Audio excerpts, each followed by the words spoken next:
élément qui, du point de vue historique, explique qu'il y ait une difficulté à saisir ce qu'est l'association dans sa diversité, c'est que très vite, à cette vague d'associations qui ont fondé la solidarité démocratique en acte, il y a eu une deuxième façon d'entendre l'association qui est venue après le Printemps des peuples.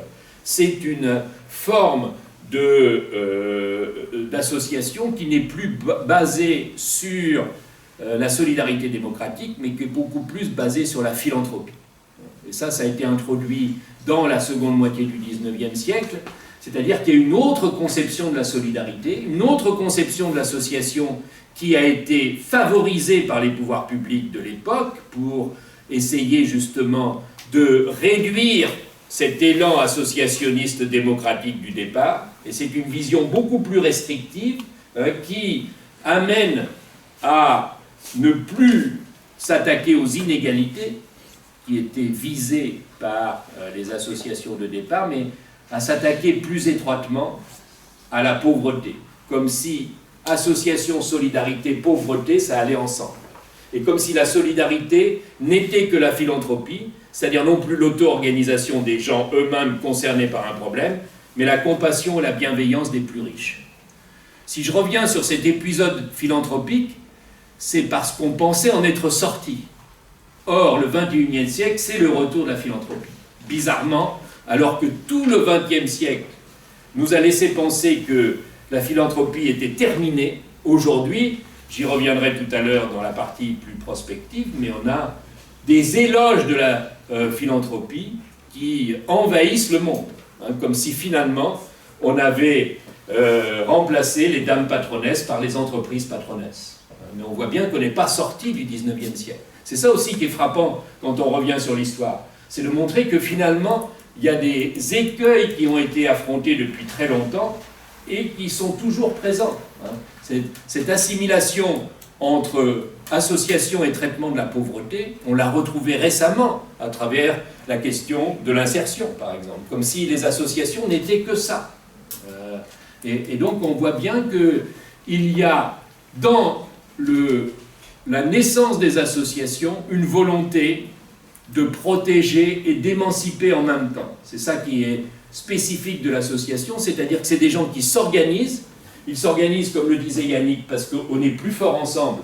Et quand on est dans les plus faibles de la société, il faut arriver à se renforcer. Mais cela concerne tout le monde. Tout le monde peut s'associer. Alors que dans la vision plus restreinte de la philanthropie, finalement, ce qui est pris en compte, c'est la lutte contre la pauvreté plutôt que la lutte contre les inégalités. Donc là, on limite l'intervention associative à une intervention réparatrice, protectrice, et ceci va évidemment restreindre le champ de ce qui est appelé association. Tout le second XIXe siècle est en fait une discrimination positive des pouvoirs publics en faveur de la philanthropie et contre la solidarité démocratique.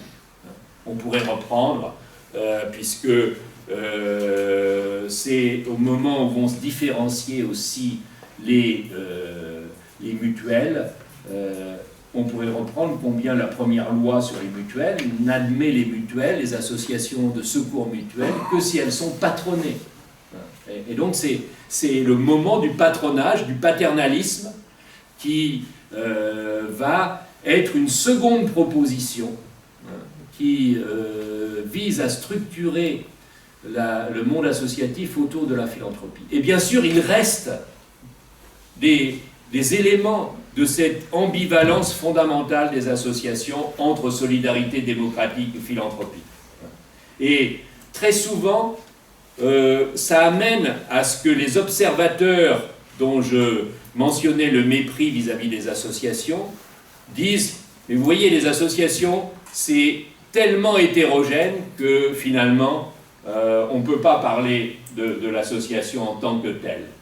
Il y a des associations qui sont mus par la solidarité démocratique, d'autres qui sont mus par la philanthropie. Tout ça n'est pas un ensemble cohérent. Donc ça amène aussi, finalement, à renvoyer l'association à la non-existence, puisqu'il n'y aurait pas de phénomène associatif, il n'y aurait pas de mouvement associatif, il n'y aurait que des associations isolées qui feraient chacune quelque chose de différent. C'est aussi la propension de ceux qui refusent de prendre en compte le phénomène associatif pour ne voir que l'association dans le secteur, dans tel ou tel secteur. Mais ne pas considérer qu'il y a une transversalité du phénomène associatif dans nos sociétés démocratiques. Donc ça, c'est une première gêne. D'abord, un oubli de la jeunesse démocratique, et ensuite, une confusion qui a été entretenue et qui s'est développée entre solidarité démocratique et philanthropie.